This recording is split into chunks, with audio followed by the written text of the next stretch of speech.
How's it going, everyone? I'm Brian and you're watching Someplace or Another. And today I'm in Sainte Genevieve, Missouri. Let's go check this place out. Sainte Genevieve is the oldest permanent settlement in Missouri. Founded in 1735 by the Illinois French as a river depot for lead and salt. So I just got to town and I'm like, well, where do I start? Well, the Linden House seems to be open. Let's go check this out. You won't believe what happened. I'm walking inside and they're like, do you want to learn to throw a tomahawk? I'm like, okay. Okay, these are real tomahawks. Nonetheless, what do they do to the wood? They can chip it, they can stick in it, right? So Yeah. we gotta be careful when we throw, and there's a technique to throwing. Just want to get you caught up on what's happening in the video. After I learn how to throw a tomahawk, I walk around town, then I tour the vertical log homes. That's why the video is a bit long. The home tours take a bit of time. I don't show the whole tour, just give you a good taste. Once you come by and visit for yourself. For some reason, it wasn't very crowded today. I only had one tour where someone else was on it. Huh. I guess the heat kept them away. It was really hot.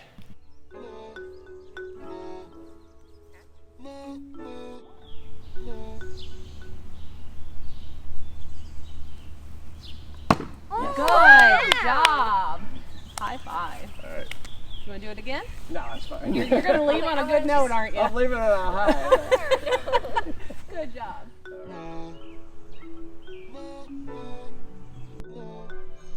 Back in '93, the water got up to just shy of that window. You can see it right there. Kind of hard to tell. That's the height during the flood.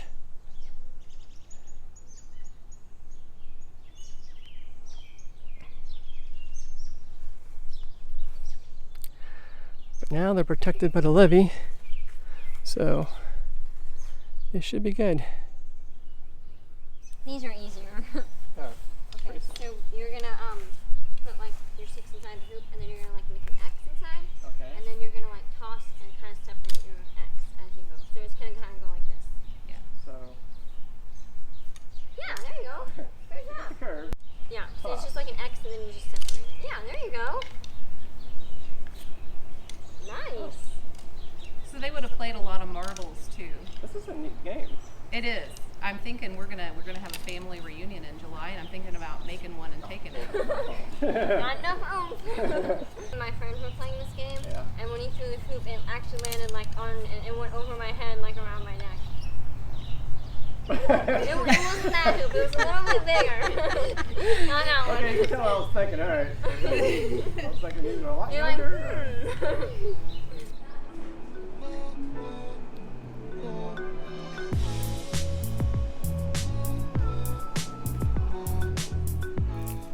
Did you know Sainte Genevieve used to be located 3 miles south of here? They moved after a 1785 flood. I'd show you the placard of the old location, but it's currently underwater. Well, that's noise courtesy of the train. Interesting little sculptures.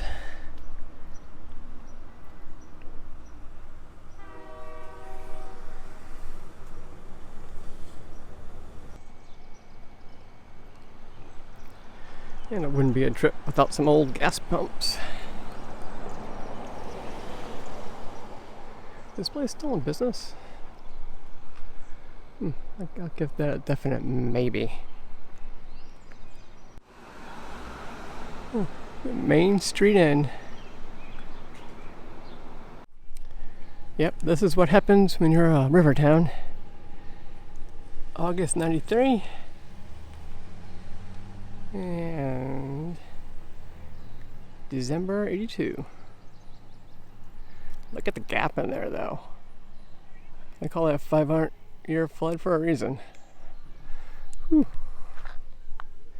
And over here, Get a little closer. Appears to be an old gas station. At least that'd be my guess.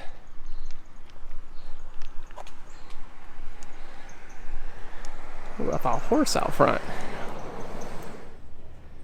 So hi here. Might take Sarah up on that offer.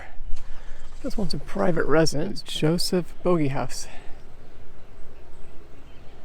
Let's go across the street.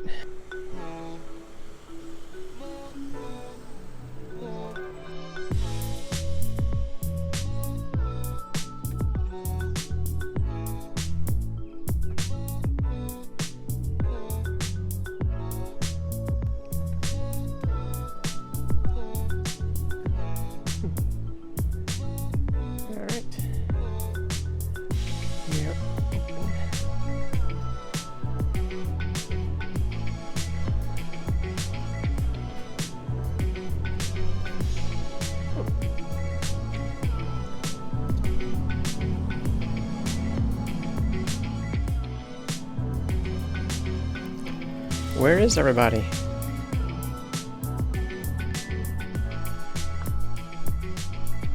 Okay, the home tour marathon starts now. It would have been the store entrance. So patrons would have come in on this side, family would have been on this side over here. Like a modern day duplex. Basically, yes. Alright. So in here we have the store. Furs would have been the most sought after, mainly beaver. So you can feel free to touch anything in this room. Just can't touch anything in the other rooms. Wow. So they still just mostly furs and They were mostly seeking beaver pelts. beaver. Or the beaver felt hats. Ah, for the hat. Yes, which were very popular in the UK and in Europe. So that is an original beaver felt hat. Nice. So to make the hat, you would have taken the beaver felt, you would have used mercury to break it down to get the fine furs underneath, and that's how you would have got the felted hats. I'm not going to live very long making hats. Exactly. So, of course, you know mercury is very poisonous, Yes. but they didn't know that then, so that's how you get the term Mad Hatters. Oh, okay, that makes sense. Yes. So the whole house is set for the 1830s. So that's an important time because in 1824, Jean-Baptiste Vallée bought the house and the store, and then he had his son, Felix Vallée, who the store is named after now. So he ran it as a general store. So you would have your general merchandise, anything you couldn't make yourself, you would come here to get. So over here, I'm going to have you just take a guess on what this is. This is... So it's consumable. Really? Yes. It looks like this type of chocolate, but... Chocolate would have been very expensive here. It's a brick of tea. Tea! Oh, that makes sense. So You break up it's a piece. compressed tea leaves. So yeah, you were sold by the block, and you shaved it into your water. That's interesting. Exactly. Yes. It's one of- So you had your other goods. You have your. This is another consumable. I lost that clip somehow, but that's sugar.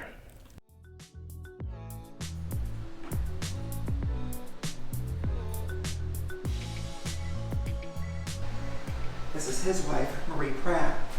So, what can you tell from the picture? And the book. It could have been a Bible. It could have been a prayer book. It says that she can read. Oh. The banjo clock. Yeah. The lithos thing right there in the window. That's the only original lithos fan I've ever seen. Huh. 1830s when I've seen it. Oh. Meant to be near a window, I guess. Yes, because if you block it, You don't see the you don't see the image. So it's ceramic poured over a cast or dye. It's the American or British style. This is a French place setting because the silverware is turned face down. Yes. We know that they had silver like this because we have found the documents from a silversmith in St. Louis who made their silver. This is not their silver. The silver is still with the family.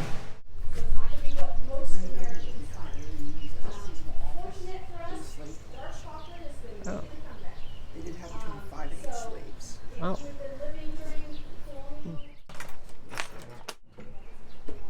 I'm gonna go up there and go right. This is a clay rosary that belonged to Felix. This is a portrait of Mary that belonged to Odile. When the church was constructed in the 1880s, it cost $24,000 to build at the time. She donated $18,000 of that. Wow. They were definitely rich. They were definitely wealthy. There's a story of her after her husband died at the age of 77 in 1877. She would sit on the front porch and give dimes to children who were walking back on their way from school because she valued the education system. You can see that half the floor is stone, half of it is wood. When you were done with your bath or doing your laundry, you would have just tipped the bucket over onto the floor, and it would have soaked through the limestone into the sand bed underneath. Huh. It wasn't sealed like it is today. She's doing a chocolate demonstration. Chocolate demonstration. Yes. So you're making chocolate. Making some chocolate for me. Nice. Yeah. It smells so good in here. It does make it smell good. That is the thing. Yes. The chocolate.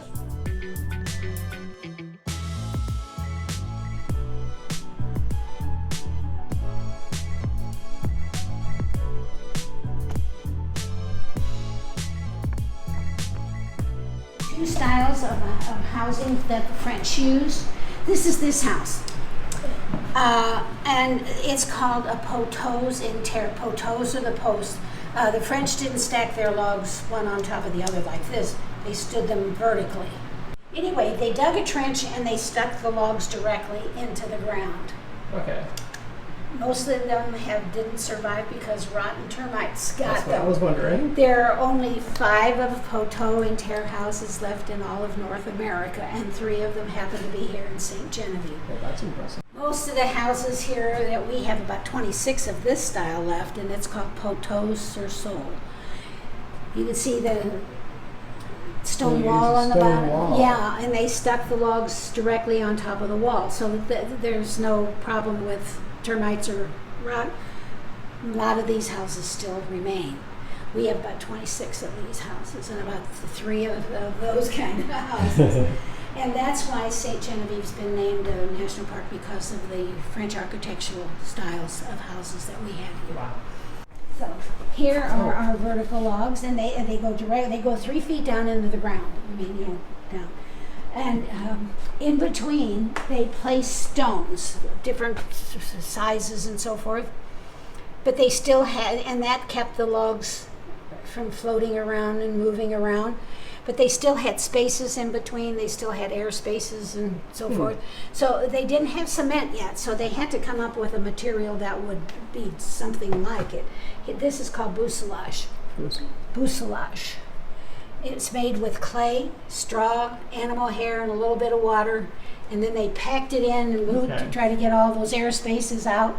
When it dried just like cement. So some of this bousselage is the original from 227 years ago. Wow. When it was all dried, they whitewashed everything. But anyway, this is this model of this house, as if we just cut it in half. But upstairs is a big loft area. It was for storage. But upstairs we found a couple of hooks that had thatch attached to it, so we think originally this had a thatched roof. Oh. They still are building vertical log houses with thatched roofs in Normandy, France.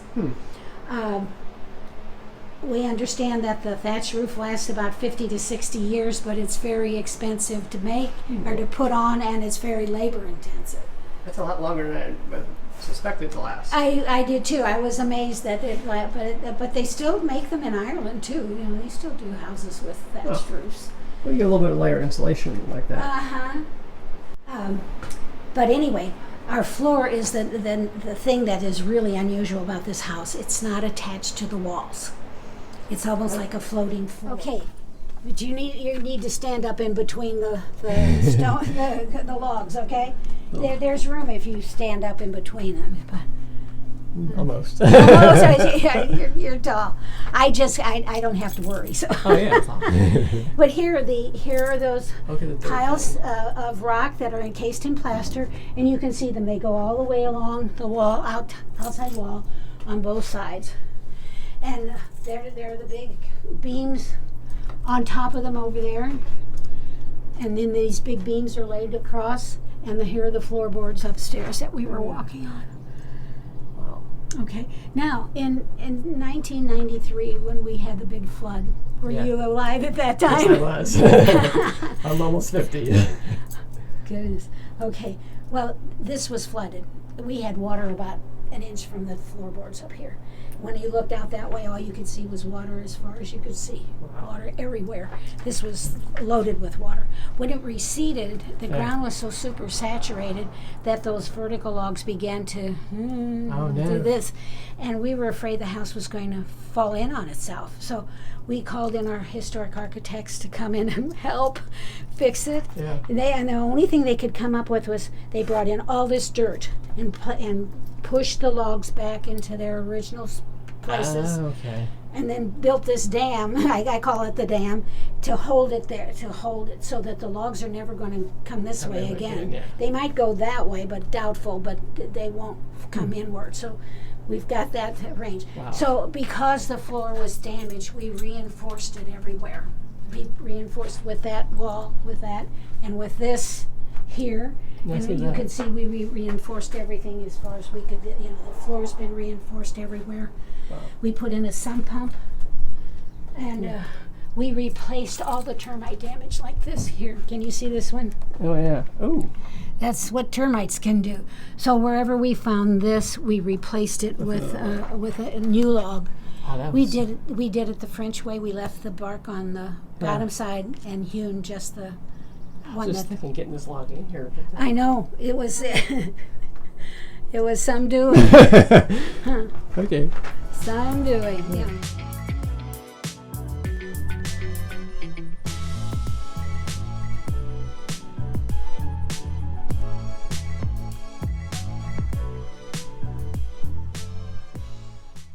Post in the ground. So there's old growth cedar logs that go directly into the ground, about 3-4 feet down. And in between those is bussiage. It's a mixture of fir, mud. Now, one really unique thing that, to my knowledge, you'll only see here is the wall Yeah. ends about a foot, foot and a half from the roof line. That was original. So in the summer, can help with ventilation. But in the winter, you know, they could cover it with hides or put straw, different things there. Or all those. Another good example you can see up there is the mortise and tenon joinery. Do you see that beam where it's connected, kind of like a puzzle piece, and then they put. Oh, yeah. Yeah. So that's what they mean by mortise and tenon joinery. This is actually one of my favorite pieces. So most of the furniture and everything in here is from that time period, but not original. But you know, this they would use for farming. They actually grew this willow tree to the height they, you know, wanted, and then they started training the tines, and that way it was much stronger than something that they tried to, you know, plate together. So much sturdier. Yeah, that's how they made it. Here that is definitely from the Rabot time is this trunk, and that was just obtained last winter. So over there, that's actually a hoosh, which is what they would make their bread in. They would, you know, they would form the dough, and you know, they could pull this off. And For rising. yeah, and then on the top of it, they could form their loaf. It's easy to move over if they needed to, you know, move it closer to the stove to help get some heat over there. And then they would bake it. Now, they often would just take like a Dutch oven and cover it, and they would cook it like that. Or sometimes they had bread ovens, either inside or outside, and they would cook it in those. If you go to the Green Tree Tavern, they have a good example of a bread oven in a fire. So what we're looking at here, this is the La Grande Champ, the common field, the big field, and that's where we have these strips of farmland. So, you know, this might be this person's family strip, and then next to it, and sometimes they would use pecan trees like what's out there to mark their strip. Oh. And they would farm, they would plow, and they would plant their crops all the way out to the Mississippi. I thought this old farm building really demonstrated how they were constructed, seeing as there's not a lot left. I don't think that steel roof is original, but you can see the construction.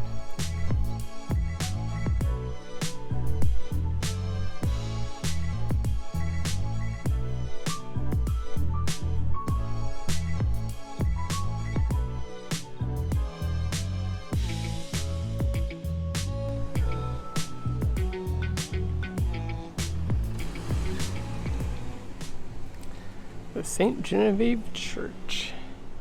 And it appears as a Catholic church.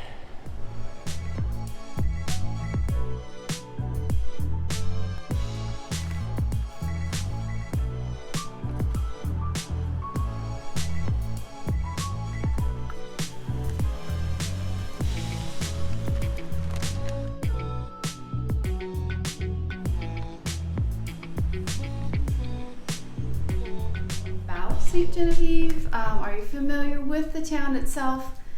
Meaning it's the oldest town west of the Mississippi. Yeah.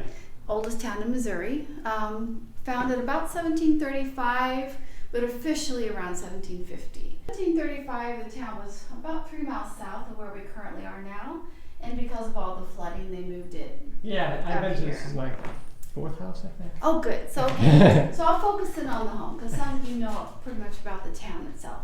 So Jacques Bourg was a Frenchman. He arrived here in Sainte Genevieve about 1799.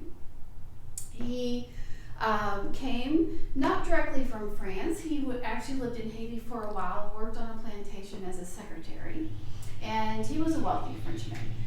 During that time, though, they had a slave revolt, so he had to leave the island, and the story has it that his personal slave, Moros, put him in a barrel, wheeled him onto the ship as cargo, and then they set sail. And they headed back to France, and when he arrived there, it was during the Reign of Terror, and so he had to make a decision at that point. Would he stay in France, or would he come to the Americas? They had heard that there were French settlements here, and obviously that's what he did. And if you've been to the Green Tree Tavern, this home is set up pretty much the same as far as the structure. So the Green Tree Tavern, we can still see those vertical posts, and then part of it's been set. All of our doors, actually, with its hardware, are original. Hardware's neat. And it still works. That's how we lock our door every night. The fireplaces are original. So in this space, we do have 2 pieces of furniture that we just kind of like to point out. The first one is our table here. This is called Dutch marquetry, and it was created in 1670. So it's probably the oldest piece that we have in the house. There's no chairs that match, and that's because they're at the Metropolitan Museum of Art in New York. Oh. It also have a leaded glass chandelier. Now, yes, it's had its updates, meaning they've changed over to electricity, but what makes this one unique is that it has in the center, it has a perfumery, which is a glass bulb that they would pour a scented oil, and then the heat from the candles would scent the room. And I like to say nothing new under the sun. That's cool. This way, this gives you a flavor of what the original home looked like. I mean, obviously it's the only original window in the home, but it's also, I think, the only original window left in Sainte Genevieve. And the state of Missouri came down last spring and replicated this window and put it in their museum under the arch. So when they remodeled that museum, they built a vertical post log home, like on a smaller scale. Well, they replicated this window in that home. Huh.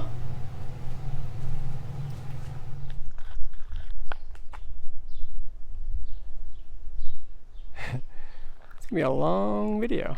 Hope you guys are enjoying it so far. I have a couple more things I want to show you.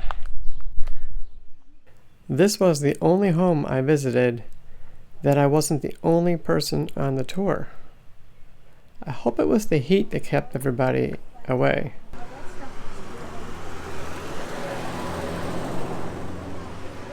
You see an angled post. So that was to help brace it because you didn't need as much bracing when the logs were directly in the ground, which was in St. Louis. And he and his wife lived here on weekends and during the summer. So they spent all summer here and weekends. It was built as an inn a tavern, a business, and a residence. That's why it was so big. They both have fireplaces, and there are fireplaces on this same flue, so it's a triangle, 3 fireplaces on one flue. Wow. Which is unusual. I've never seen a house like this one with that arrangement. Structure like this, you had to. The windows are original, but most of the windows have been replaced. The beams are original. In 1807, they met here for the first time, and he continued to let them have space to meet. And we also know that they've been in the house when they had, I don't know if they had furniture in the rest of the house, I'm not sure. I'm sure that they did, but they didn't want to change the fabric, the original fabric of the house. So the boards on the floor are the boards that. I would like to thank all the tour guides for giving me a tour of the homes. And I would like to thank you guys for watching. If you enjoyed the video, give me a thumbs up. If you haven't already subscribed, well, how about doing that? If you guys would like to say hi or tell me someplace I should visit, leave a comment below. And thanks for watching. See you guys next time. Bye.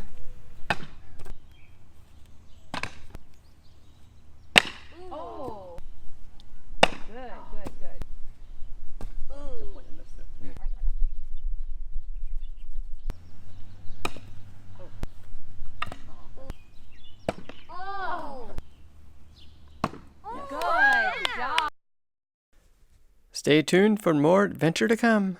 Subscribe, like, share, and thanks for watching. Bye.